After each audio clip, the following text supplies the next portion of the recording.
what I want to talk about is how is technology sort of dictating how we go about living our lives. This is what a camera looked like at the time American law jurisprudence was trying to tackle with whether or not you could photograph people in public. And the outcome of that was that basically if you can in fact photograph people in public without their permission. This is what a telephone looked like at the time American jurisprudence was tackling with wiretapping and whether or not you needed a person's consent to actually record their conversation. And it came out the opposite of photographs. It came out that in fact you do need a person's permission to record their conversation. And whether you need all the parties to the conversation or just one depends on which state you live in. But in some sense you needed permission. Does anybody know what this is? See how young or old the audience is? Just checking. One day I'm going to give this talk. Okay, so this is the Sony camcorder. And this came out in the 1980s. So because it didn't have a mute button, it meant that there was no way that people could record video and not record sound. And so one of the things I predicted, I said, look, you know what's going to happen is somebody's going to record video and they're going to go to jail for a felony charge for wiretapping laws. Whoa, I hear it now. That worked. Is it too loud? Whoa, down. How's that? Is that better? If it gets to, okay, he's giving me the thumbs up. Okay, and sure enough, that's exactly what did happen. There were these cases of various kinds of incidents. For example, there was a parent who put a video recorder on her son and used it to record how the bus driver was treating her son very poorly and captured the entire thing on tape. Now, for those of us who were parents, we're like, go! And then the police came and arrested her, not the bus driver, on felony charges. There was the example of a protest happening at Boston University, and someone began videotaping the police being very aggressive with the protester. And the police stop harassing the protester and turn around and arrest on wiretapping, for wiretapping the person who was videotaping. So nowadays, many other questions have come up around this clash between this dissonance we had between photographing people in public and recording them. But it all started with an interesting technology design decision, one for Sony having no camcorder. And today, almost every cell phone still has no mute option. So it reminds us that not only did the technology design happen, and we began changing our laws around it so that mothers didn't go to jail, and so that we can, in fact, videotape the police in the actions that they do in public, but we had to actually change our laws to make that happen, or change the way cases were interpreted. And so this means that technology is having a profound effect just based on the decisions that are being made. And so this is why I say this point about technology really is the new policymaker. Let me give you some other examples. This is a Sleep Number bed. It's an air mattress. And so basically the way Sleep Number works is you have these chambers, and you can basically, how much air you want to put in it determines how soft or hard the mattress is. And so that's the basic idea of how it works. Not a particularly controversial issue, except this is the new Sleep Number bed with Sleep IQ. Sleep IQ, you can pay for it and get for a few $100s more, and when you wake up in the morning, you can use your app to go see how well your night was, and it gives you an overall score of how good your sleep was. Now, throughout the night, it's measuring, it's measuring everything that happens on that bed. So for example, a 15-pound cat, okay, a little fat cat, it actually picks up his breathing and the fact that, and where he physically is on the bed. That's how sensitive it is. It picks up heartbeat and temperature and so forth in a bed. And the information that gets captured by the Sleep Number bed is not contained at the bed. It's not like I get to go look at the bed and see what's the answer. It's all shipped out through my Wi-Fi to go to a server maintained by Sleep Number that I then connect to with an app, which means it's information going outside the home. A design decision made by the company. This is the Apple Watch, and I have one here. And so the Apple Watch also is monitoring everything I do. It has quite a few different instruments in it. So for example, it can actually track where in free space my hand is doing and what movements it's making. It's tracking my heartbeat. It's doing a lot of the same kinds of things as the Sleep Number bed. But Apple made a different decision. The information on the Apple Watch isn't going to a central repository, but yeah, it even tells me when I need to move around. It isn't going to a central repository. Instead, the information is stored locally on my phone. A very different kind of design decision. And the impacts of those those differences, whether the data gets shipped out to a central repository and then is totally beyond my control, or whether at least it's on my phone, it has a different impact on my own privacy and the issues that come with it. But notice I had no say in either one. So I think one thing is clear from all of these examples is that they underscore this idea that we live in a technocracy. Technocracy first came around and introduced the word technocrat, meaning someone who took a government position because they were the best in their field, as opposed to a political appointment or some other reason. But you know, the idea of having the best expert in education be the head of the education department. That was how technocracy was first introduced. And the biggest society of technocrats is actually communist China, where people are sort of a technocrat in a particular position. But I argue that we now live in a different kind of technocracy. I would call it technocracy 2.0. And it's basically where technology design is basically dictating how we're going to live our lives. Now, what's kind of scary about it is there's no master plan. It's not as though everyone in Silicon Valley has a plan, it's just how it's working out. And this kind of replication that we saw like with the camcorder, where without the mute button, everything that comes after it keeps the same design. And so this sort of replication is also happening. And so the question is, what do we do about it? And what else what other examples are there? I said that privacy was only the first wave, so let me give you some other examples. A couple of years ago, I was sitting in my office and I was being interviewed by a reporter. And we needed to look up an old paper. And so he types in my name into Google and to find the old paper. And when I clicked return, up popped some ads. And along with it came the result that we were looking for, the paper. And I said, well, here's the paper, click on it. And the guy says, oh no, I'm much more interested in that ad. Can you tell me about these arrests you've been having? And I said, well, I've never been arrested, I said. And so we began searching more and more, and we kept getting this interesting issue, that if I typed in Latanya with somebody's real last name, we would get these arrest ads. And so he's a white Italian-American guy, and he jumps to the conclusion that it's because you have one of those black-sounding names, he says.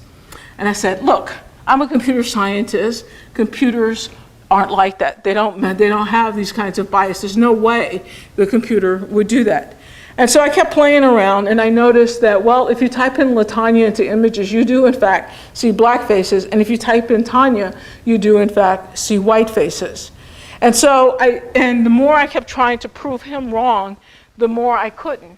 So eventually, I just broke down and said, okay, I took like a month and did an all-out experiment in which I captured 120,000 ad deliveries using VPNs from around the country, and was able to document that, in fact, these arrest ads showed up much more often with names with people whose first names are given more often to black babies than to white babies.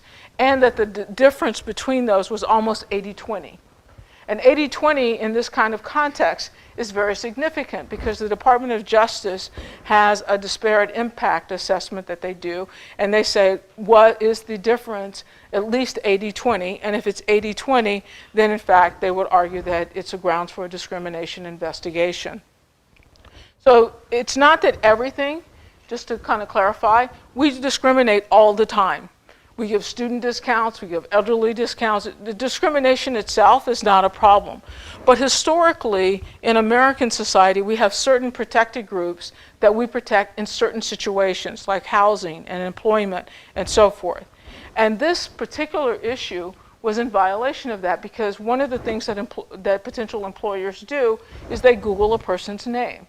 And so if it's having this kind of disparate impact, it's actually impacting on one of our protected historical protections. There are many reasons that could account for this. So the way Google search engine worked is in this case, the company had put down 5 different ad texts that would show up, and they said if somebody searches for Ebony Glover, it had to be a first name and a last name. And it didn't matter whether or not the person had an arrest record. It only mattered that it was the name of a real person. How much they would pay if the ad's clicked on, and then the Google algorithm would choose one of these texts to deliver. The one that it chooses is the one that makes it the most money, which is kind of an interesting effect, because it could be that we were seeing this effect because of the choices that the company made. It could be that all 5 of these had arrests in them. Or it could be that a couple of them were neutral, but people tended to click more often on the arrest ads for black names and not as much for white names. So it's kind of, it began a whole conversation for several reasons, this case, around what became known as algorithmic accountability. The idea of how do I study an algorithm and know whether or not it's having a disparate impact or having a particular outcome, and if so, what should or could or is going to be done about it. And so the reason I show you this is because intent doesn't really matter in these cases. It just matters that it is in fact the effect. So I hope you agree with me, or at least allow me to go on anyway. We do in fact live in a technocracy, and that all of these types of values are up for grabs. So let me give you another example. The Pittsburgh Courier was once the country's largest black newspaper. And so whenever they wanted to give an ad like this one for Neiman's, they had a staff who would review the ad copy beforehand to decide whether or not the ad was appropriate for this audience. But today, the Pittsburgh Courier looks like this. It's a website, and Google primarily chooses what ads will show up on it. And so that's kind of an interesting shift around what kind of ads might show up and the fact that they no longer have control. And so one of the things that we became interested in is this effect at the FTC. So let me show you an example of it. This is the website for Omega Sci-Fi, and in 2011 they had their 100th anniversary. Now, a lot of people like Congressman Clyburn, Earl Graves, NSA executives, a lot of Michael Jordan, Shaquille O'Neal, a lot of really well-known black men have come through this fraternity. And so this was their 100th year anniversary, and the question was, what kind of ads showed up on their website? Well, there were ads for graduate degrees, and that sounded pretty reasonable. And there were also ads about taking vacations, and that sounded pretty good. But then there were also ads like this. And sort of these unwanted ads, implying criminal records and so forth. And then there were also ads for credit cards. So the FTC includes the ability to, the Credit Card Reporting Act is covered, the Credit Reporting Act is covered by the FTC. And so we became to focus on what kind of ads showed up here and how do they fit in the scheme of credit card ads. So we looked at on the far right are the most highly praised cards. The top praised card would be American Express Blue. On this side are the most harshly criticized cards. Cards that if you look online, people will always say, please avoid these cards at all costs. What you see highlighted in orange are the examples that only the ads for cards on the left showed up on the Omega Sci-Fi site. Which is kind of interesting because you could say then, where did the American Express Blue card show up? So now on the right, we see all the places that American Express Blue cards showed up. And oh my goodness, they look like a lot of educational sites, which only goes to beg the question even more as to why that ads never showed up on the Omega Sci-Fi site. So this again underscores the idea or the issues that algorithms are making decisions and that we somehow need a way to think about how do we hold them accountable? How do we assess them? So there's a good and a bad to that work. The good thing about that work is we began to see that we could use technology and experiments on technology to see what a black box piece of technology was doing. Was it adhering to the rules that we expect of society, or was it not adhering to them? And then began to think about how to address them. So let me share with you then another example.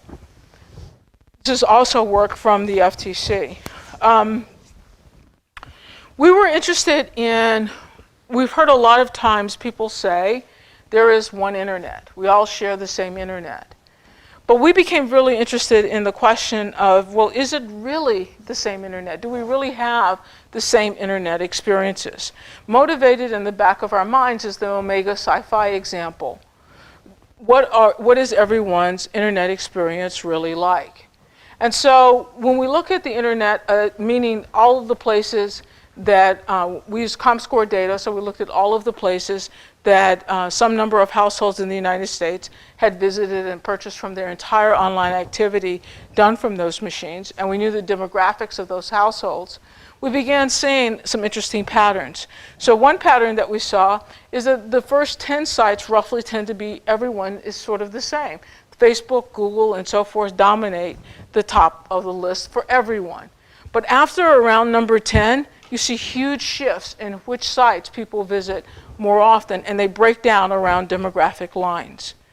So we created an index called the exclusivity index, which is the percentage of people in one demographic group divided by the sum of the percentages by all the other demographics. The closer that ratio is to 1, the more exclusive that domain is to that particular demographic. So what you see here are only two of the demographic of whether or not you have children or not in the household. And you can see it's a really bright divide, that there are places that people go when they have children that they don't go when you don't have children. And so the red line that you see going across the top there is 2 standard deviations up. So we consider something that's way up there very much more exclusive in terms of reporting. And so what kind of sites do they look like? Well, these are the kinds of sites that people who have children tend to go to, and people who don't have children have no idea what these sites are. Here's another example based on just race. Again, we see sort of a muddled effect. We see some that are rising very high up above the two standard deviation cutoff. And what do those domains look like? Well, for Latinos, Univision is number 1.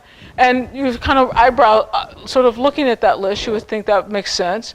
Similarly for Asian, I see India Times and Youku and so forth, and that kind of looks right. Then if we look at blacks, we see World Star Hip Hop, but then number 2 is Foot Locker. And it's kind of interesting that a higher percentage of blacks visit Foot Locker than any other race. I think that's really interesting. It underscores for us that you can't always use the name as a predictor of which websites may be more exclusive to one group than another. And I'm certainly not going to even touch the idea that legacy.com is the most exclusive for whites. Yeah, that's another study. So if you know about that, people are experiencing not one internet, but there are different internets, there are different internet experiences, then this was very insightful as a tool at the FTC. So another thing that the FTC does is fraud. So now the way fraud normally works is we lose a lot of money, we report to the FTC, you lose a lot of money on the same fraud, you report it to the FTC. Eventually somebody notices, wow, there's a fraud out there that's costing people a lot of money. Let's go see if we can track it down. When they go to track it down, the fraudster is long gone. And so now it becomes a game of chasing that person down to try to recover some of the funds. And what we were able to show is that, and also the other thing that FTC had learned over time is that fraud is specific to ethnicity. So there's this fraud that we all see on our spam. That's peanuts compared to the fraud that the FTC typically deals with, which is very, very small. If somebody really wants to separate you from your money, they get into your trust network. Because the more they come from through a friend, through a church, through a school organization, the more likely it is you're going to trust them with a larger amount of money. And so these frauds tend to fit into these same kind of demographic groups that have different internet experiences. And so what we began doing is using the internet experiences to identify where the frauds are likely to occur. And so what you see in red were signals for which we believe we were highly successful. So that's a lot of the FTC work. Let's talk about another example. And what we're starting to see now are, on the one hand, they're kind of the same kind of creepy Latanya examples as always. But on the other hand, there's something a little different about these than my normal creepiness. What's different about these, though, is there's a kind of empowerment happening, a kind of use of the technology that allows us to see something that we didn't see before and do something that we couldn't do before. So let me give you another example. We were interested in all the places health data may go. And this is work I did before going to the FTC. And the idea is that so much of the data sharing is just hidden. You can't tell. Yes, I signed the data use agreement or whatever, but I have no idea who are all the people that you might be giving the data to. So we began tracking all of the places that the information may be going from a patient who visits the hospital. And we did this through breach notices and through Freedom of Information Act requests. And if you actually visit the site, thedatamap.org, and you click on one of these nodes, it lists for you the actual companies involved and the basis on which we made that determination.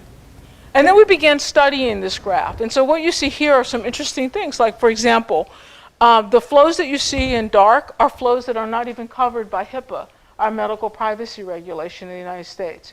And that's kind of interesting that more than half of the flows aren't even covered by HIPAA.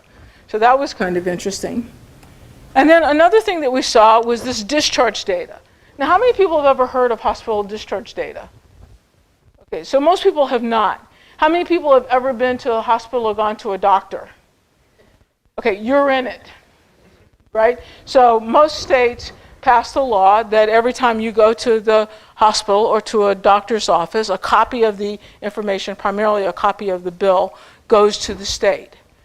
And the state then can sell or give away the information. And you can see that this idea of discharge data is contributing a lot of information in this data map to a lot of different places. I just want to point out, including my former employer, but that's another story. In fact, almost every state collects the data. 33 of the states sell it or give it away. And notice that big darkness over there for Washington State. But only 3 of them do so in a way that's as strict as HIPAA. Because they don't have to adhere to HIPAA, the other 30 states don't, and they use the standard that was less secure than HIPAA. So we were interested in, well, maybe HIPAA's too strong. Right? Maybe HIPAA's screwing up the data more than it needs in the name of anonymity. And or it could be that these 30 states have it wrong. They're putting people's data at risk. So for $50, I purchased a full year's of this health data for the state of Washington. And it came with about 300 fields of record for every hospitalization. At least 99.999% of all hospitalizations in the state of Washington in that year were in the data. This is a sample of the kind of data that I found there. It includes information about the hospital, the type of admission, how long the person was in the hospital, where they went when they were discharged, how they paid for it, what were the diagnosis codes, what were the procedures that were done to the person's age and month and year, their gender, the 5-digit zip code in which they live, and their race and ethnicity. And what we were interested in was not just only answering the question around the question of HIPAA, was it more revealing or not? We also had another agenda too. And that agenda was whether or not employers could be using the data, whether or not banks could be using the data, who could actually use the data to learn more information about employees or people to whom they've given credit. So we could ask ourselves, what does an employer know about someone who went to the hospital? Well, they know that they took time off from work, and they may actually, depending on how small the company is, they may know a lot more about sort of the procedure that was being done. They know the person's age, and they know their zip code. So they know quite a few things about they may know the general purpose. And so we said, well, how could we find that out about people here? How could we have the same kind of knowledge that a friend could know about you, or a family member could know about you, or an employer could know about you? And so we turned to newspaper articles. And Harvard's kind of cheap.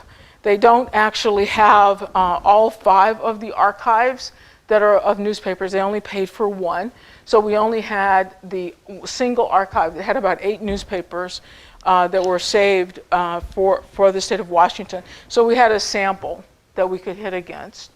And so what we were interested in taking these kinds of stories of, in this case, a motorcycle accident, and we wanted to match it up and see if it matched exactly to health records. You know, and so what I mean by match, I don't mean it, I'm sorry, computer science, I don't mean anything interesting. I mean simply match, like straight match, like this word is there, this word is there, right? No probability, no computational linguistics at play, just a straight match. So we take the words, we extract them out, we say, does it match? If it matches one and only one record, we say that's a hit.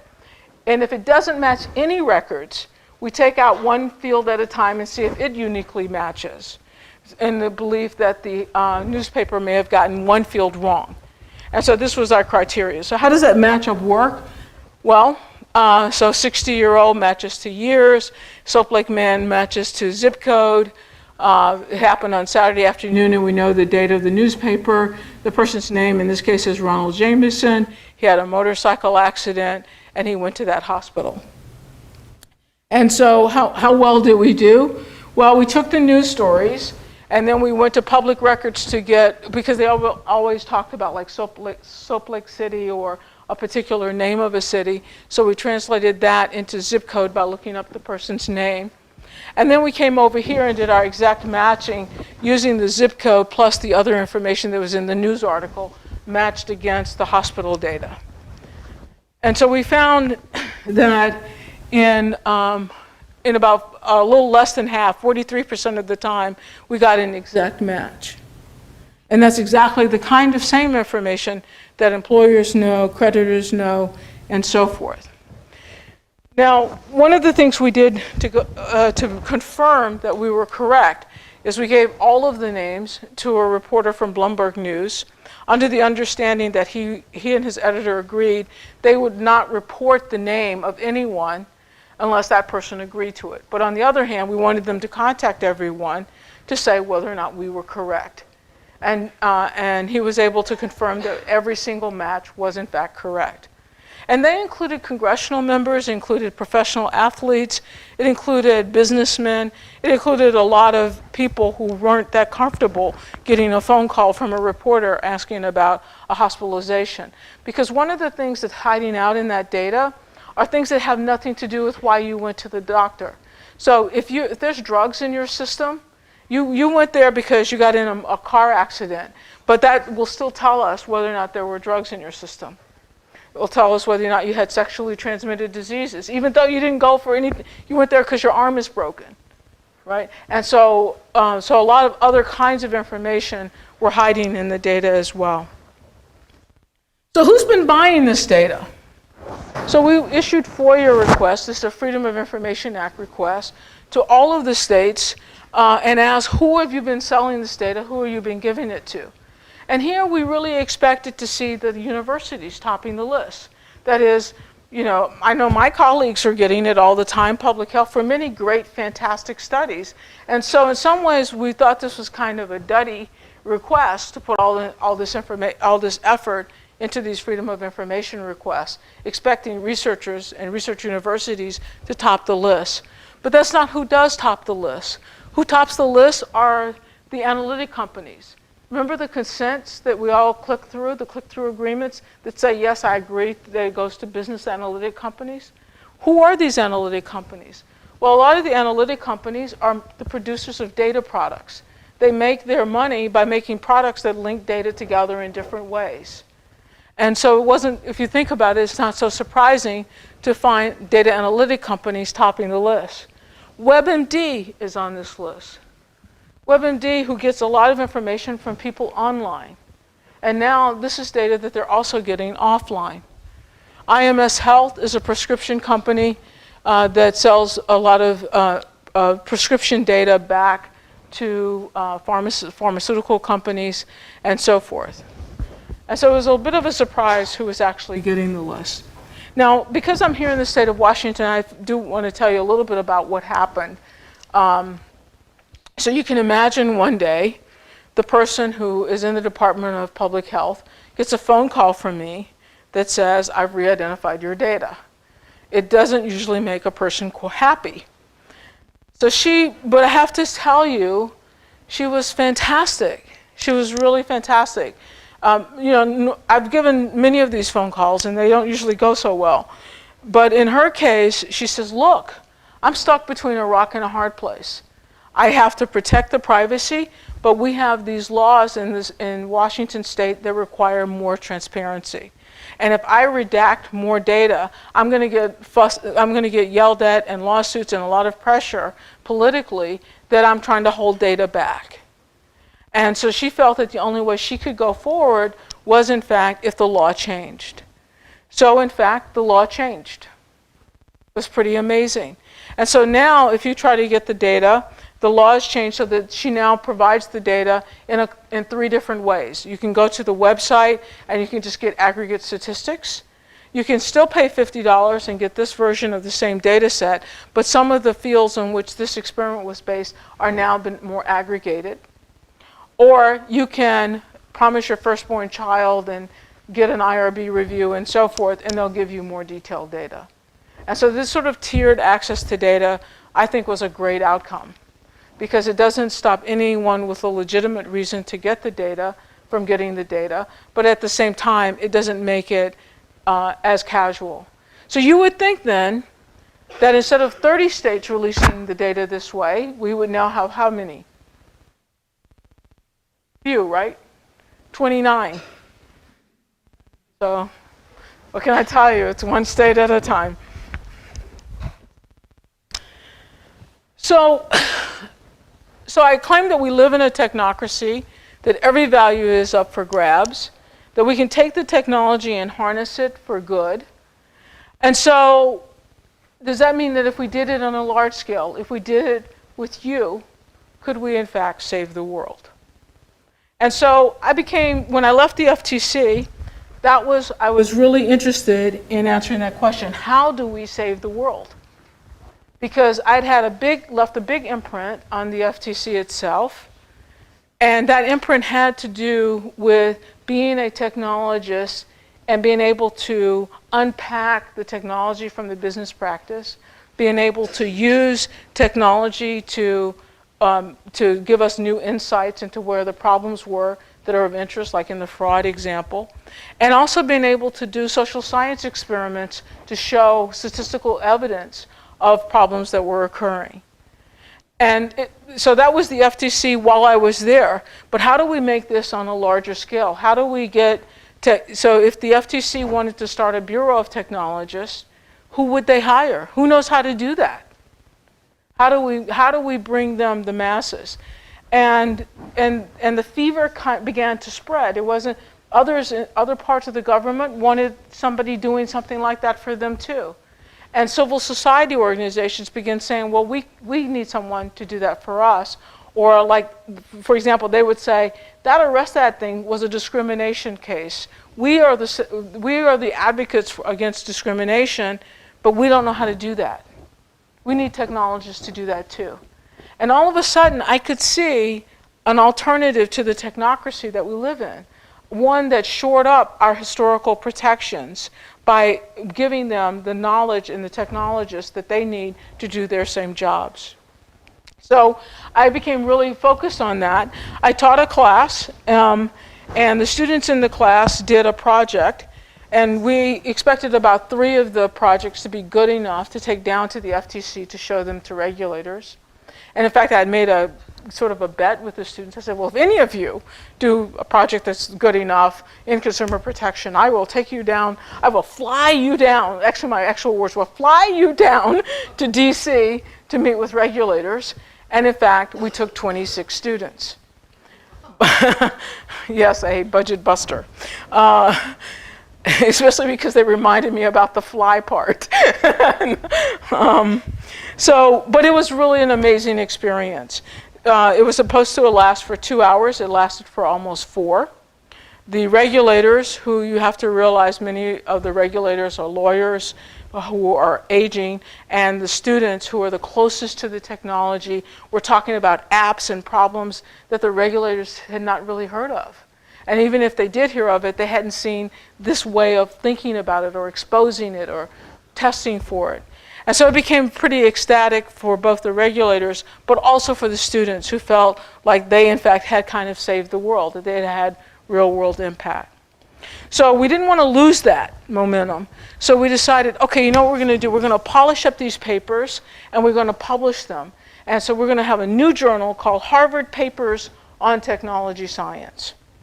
And so I then reached out to 50 of my colleagues from around the world, and I said, look, we need people to help us vet these papers.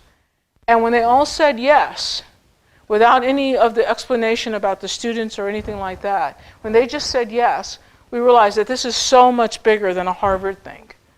And so we launched this paper, this journal called Technology Science.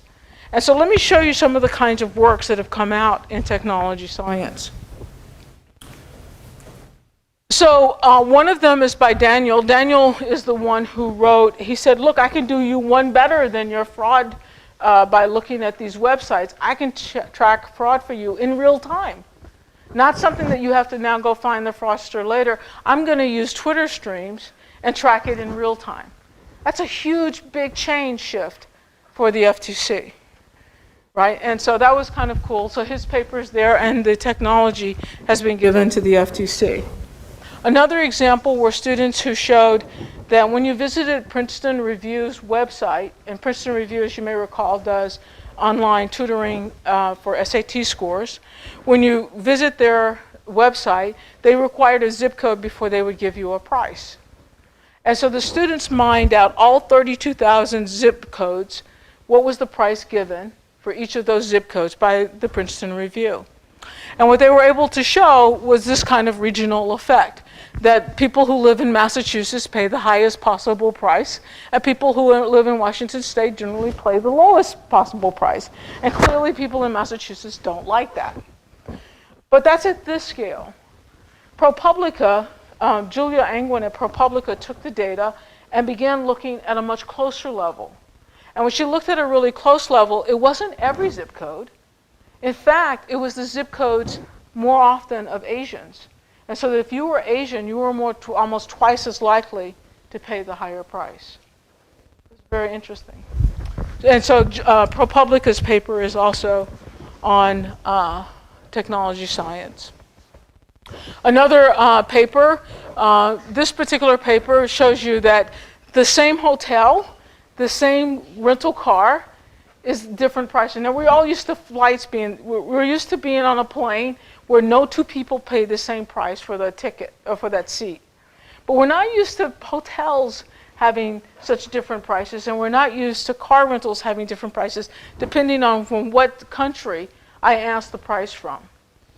And so this is what gets documented here using VPNs. Two students of mine, different one. This is an Airbnb study. It showed, so there had already been an earlier Airbnb study in New York City that showed that if you were a black host, you tended to earn 12% less. Your prices tend to be around 12% less for an equivalent housing than white hosts. And so the students were interested in repeating this, but instead they chose the Berkeley area in California.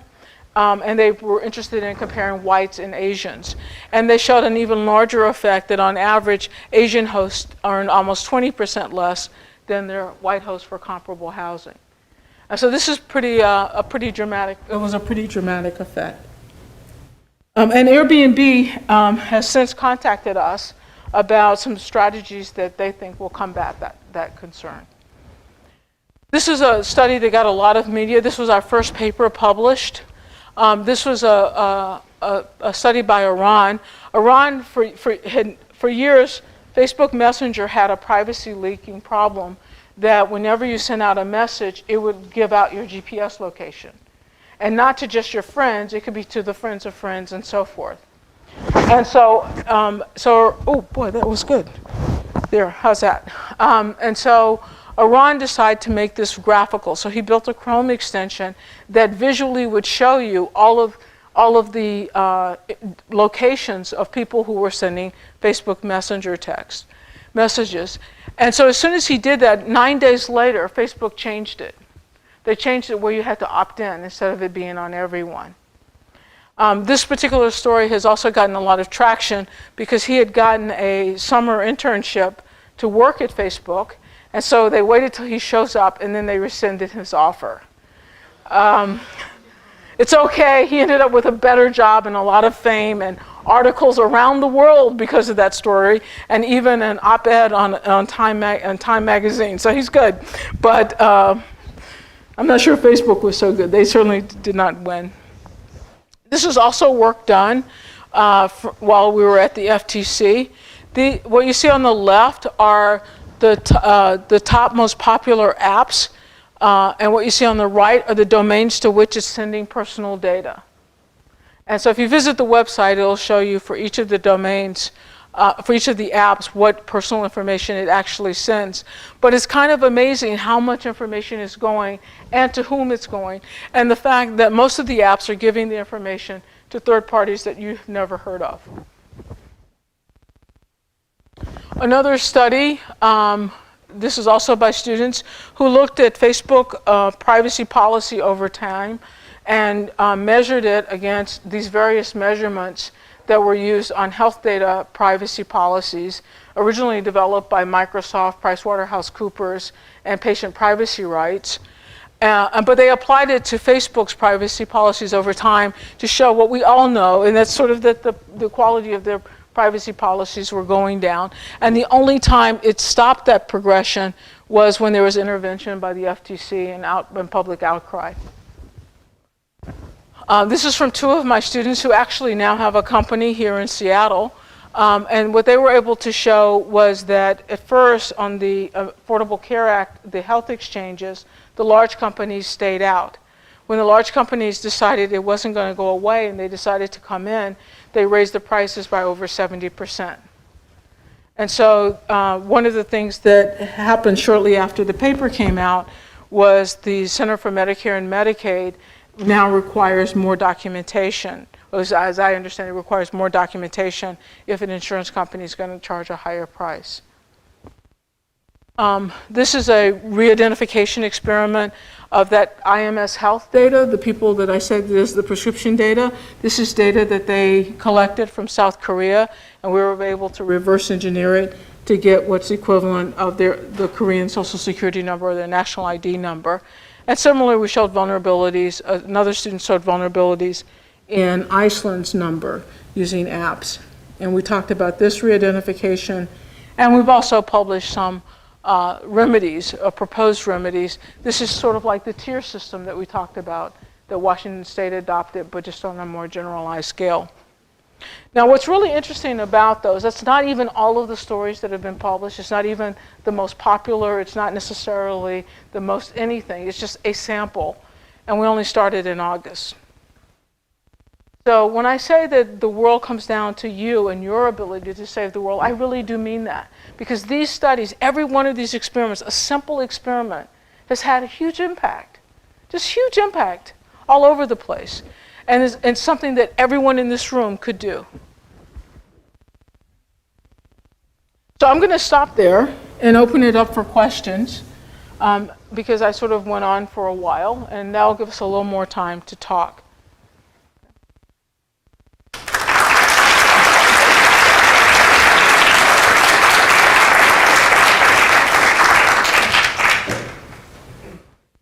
So now it's your turn. Any questions or comments? What impact should this have on our curriculum? So this is a great question. So one of the things that's kind of so normally when computer science joins another discipline, they create their own sort of body of work that then goes on. So for example, computer science crossed with biology has given us bioinformatics, and then it goes on to study it. And so this is that time in which computer science is often joining with some other discipline to tackle problems in an area, and it produces its own body or its own discipline, its own kind of problems to solve. This one's kind of a tricky one, this technology science, because there's no one discipline that could join with another discipline. If you look at the breadth of problems that the students address, some of them were done economic analysis, some of them were statistical analysis, some of them I didn't show, but they were algorithms that you had to either analyze or new technologies that had to be built. Some of them were legal analysis to make the case that this was actually in violation of a particular law. And so what makes that hard for technology science is that it's not as simple as taking two disciplines and fusing them together. And I can't even say that, gee, if you wanted to study discrimination, all you need is to take these two disciplines and put them together. Instead, the problem seems to drive who has the best tool to provide an answer or an insight into it. So your question about how do we train people is a fantastic one, that I have no idea of the answer in general, but I have an idea of how to get to the answer. So the way, while I was at the FTC, many of the government agencies said, how do we get people that can do this? How do we produce this workforce? And so I began a conversation with the National Science Foundation. And Keith Marzullo had the most insight around what this was like. He said, you know, it's like robotics. Many years ago, when we started robotics, he said, funding robotics work, people came from all kinds of disciplines. There were mechanical engineers, there were psychologists, there was just a huge collection of different disciplines coming together. And that's very difficult to accomplish at a graduate level, which is one of the reasons I'm very proud of the University of Washington. It's a very difficult thing to do at a graduate level. But Keith says, but the way they did it in robotics is they did it through the undergraduate program. So they gave research money, and then they would include undergraduates, and the undergraduates aren't tainted by disciplinary silos, and would tackle these problems fearlessly. And that's what we certainly have experienced with this. And so that's our path to getting there.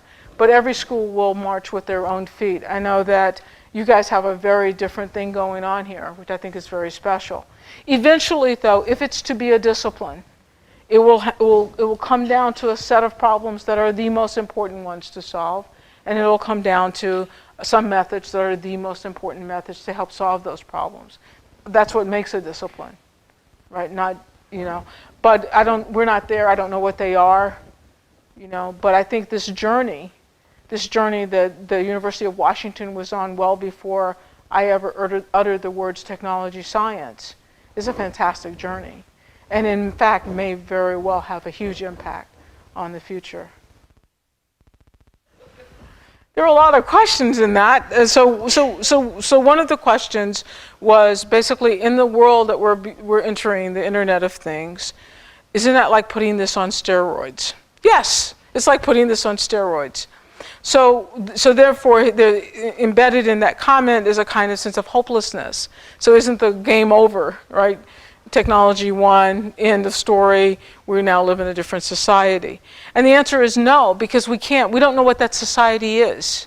We don't know how to live in a world where all of the values that people have died for and fought for and so forth just came up for grabs arbitrarily.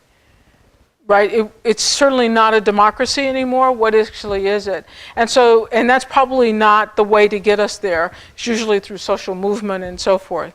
And if we allow social movement, it could end up being a revolt. In my heart and in my core, I'm a computer scientist. I love technology. So for me, the answer is, I want society to have the benefits of this technology. I want to enjoy my Apple Watch. I want to enjoy. I want to enjoy the Sleep Number bed without it sending data over to Sleep Number, right? And whoever Sleep Number sends it to. So the trick is to figure out how to harmonize technology and society. And that ultimately is the goal of this work, is to figure out where are the problem areas, how do I demonstrate the problem areas so that the right communities, public interest groups, whether they be advocates or whether they be consumer-facing government, can now perform their functions better. And more importantly, if we produce a lot of these technologies, it will be the companies themselves, because no company wants to spend millions of dollars to have their technology disrupted. You know, Intel Corporation, many years ago, built the Pentium chip. Many of you were quite young when they did this. They had this revolutionary idea that they were going to put a serial number inside the processor that went into the personal computers at the time. And their reason for doing that was simply, they said, look, if we could track every packet that left a particular device, then if you broke into a computer or if you did something or another, we would, through sales record, be able to know it was you. And so that they said, this is a great idea. And they had, and you know, for Intel to get a chip in, to get a serial number into a chip, to be able to fabricate the boards, to send the boards to Microsoft so Microsoft can use those features, happened a long time ago. At the time the president and CEO is making this announcement, the ships are already sailing from Japan and China back to the United States. The boat has left the dock. He makes this announcement. There's a huge public outcry. I mean, just a huge public outcry. And eventually, Intel stock began to go like this. And at that point, they abandoned the project. That cost them millions and millions of dollars. To this day, Intel is extremely sensitive around privacy, because no company wants to have the disruption.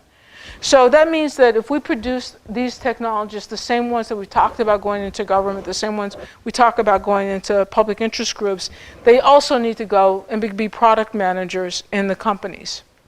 Because there they can help navigate the technologies very early on away from these kinds of pitfalls. Right? So that's another answer to your question. You had other questions, but I'm going to talk to somebody else now. Well, so first of all, I'm a computer scientist. I'm not an advocate.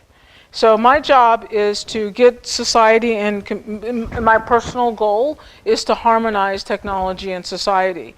And so when technology is kind of out of whack, to demonstrate a problem and to then look to others to help solve it. Now, if you're asking me my opinion about it, for that reason, I don't have an opinion. But if you're asking me about the culpability in that particular experiment, so the options were kind of simple. Either the company had actually chosen to give 5 different strings on these names that were black sounding and 5 neutral strings on the names, or something like that. It may not have been 5 and 5, it could have been 4 and 1 and so forth. But they had chosen a disproportionate distribution of these terms, in which case they're responsible for this problem. And it does look as though, given how the actions came down and decisions were made, I guess the FTC also took an action, this was before I was there, against them, that was the outcome. But it could have alternatively, just for a moment for the point of conversation, been a different rationale. And that different rationale could be because the algorithm rewards every time society clicks the button, that it was a mirror image of societal values, in the sense that people would click the arrest ads more often when it had a black sounding name and click the neutral ad more often when it had a white sounding name. Now there, who do you say is responsible? Well, normally what we've historically said is it doesn't matter, it can't be. You can't do this. So the discrimination laws through the department that are enforced by the Department of Justice you didn't have to mean to do it. It didn't have to be intentional. It just means that the effect happened, and so it has to stop. And in that case, that would mean Google would be responsible. And so Google could easily calculate beforehand whether there's a disproportionate effect and weight the ad delivery accordingly as a way to offset that. Yes, let's get the way in the back. So we have a paper coming out in Technology Science by Arvind Narayan, who for those in computer science fame, was the computer scientist that showed the vulnerability in the Netflix data, the re-identification in Netflix. But the paper that he's coming out with in computer science is an ethical analysis of a technology. And I think that kind of paper is very powerful, because you had to understand the technology well enough to get into the ethical issues, and he does the ethical issues a lot of good service. And so that's a kind of merger of the community that you're talking about. At the same time, yes, right, technology science papers come from all disciplines, because in fact we can't say only these 3 disciplines get to play ball. There seems to be a space for all of them. And I think when you read Arvind's paper, you really get a good sense of, wow, I'm really glad he was in that spot at that time, that he knew this, and that he could share this and give us this insight. And so, yeah, we need a lot more people like that also. Arvind Narayan, he's in Princeton. It's not up yet, but check in a week. Well, this is a particularly difficult conversation, difficult issue. So let me first to level set why this is a difficult issue. So often I will say that Mark Zuckerberg could create Facebook in Cambridge, Massachusetts, but never in Cambridge, England. And the reason for that is the way privacy laws work in the United States. So basically, in the United States, if you have a naked body and the privacy law is a little circle each law is going to cover your body. In the United States, we have 2,187 privacy laws. They're little bitty circles, and they pretty much stack up on top of each other, leaving almost the entire body exposed. If you talk about privacy in the European Union, it's like a cloak that drapes the entire body. So from a privacy standpoint, one seems really comprehensive, and the other one seems kind of like the Wild Wild West. But if you're doing innovation, then because there's no privacy law forbidding it, you can do whatever you think is the right thing, whatever you think will sell, and it's good until it isn't, right? And if you're in England, and the first thing Zuckerberg would have to do is go get permission from the Data Protection Agency. Is it okay for me to hold personal data and use personal data and let other people see it? And you know what? That would just take so long and so laborious, he would just go find something else to do. And so this relationship between innovation and our piecemeal privacy laws is huge. It is one of the reasons innovation is happening here more so than elsewhere. So it's not as easy as to say we can look like Europe. Because if we look like Europe, then it's not clear. First of all, it has to go through a political process. It's not what we want. It's part of what you're asking me, what do I think can happen? And just politically, I just can't see that ever happening. I don't ever see a comprehensive privacy policy in the United States unless some huge disaster happens. It would have to be pretty catastrophic. On the other hand, there's the image of the Apple Watch. a different design decision, a different way to do something, a different market value on privacy. Technologies that people are thinking about developing in ways that empower the individual, giving the individual control. More and more we see examples of that on the research that graduate students are doing. And so I think that these things become game changers. So the game changers may have to come through that kind of market lens. Because right now the EU can cause a bit of obstacles, but at the end of the day, the EU wants the same technology. And so, you know, it has to be a change on the terms of the technology to be the biggest change in terms of consumers. Now we can shore up our protections, and that will be good at making companies think twice about things. We can put new people, technologists, into companies to help navigate products away from these problems. And I think that kind of thing will help, and creating a market value that's more gives the user more power and is more privacy sensitive in the case of privacy, I think is another way. But comprehensively, I think if that's your goal, that's a really tough call. So much.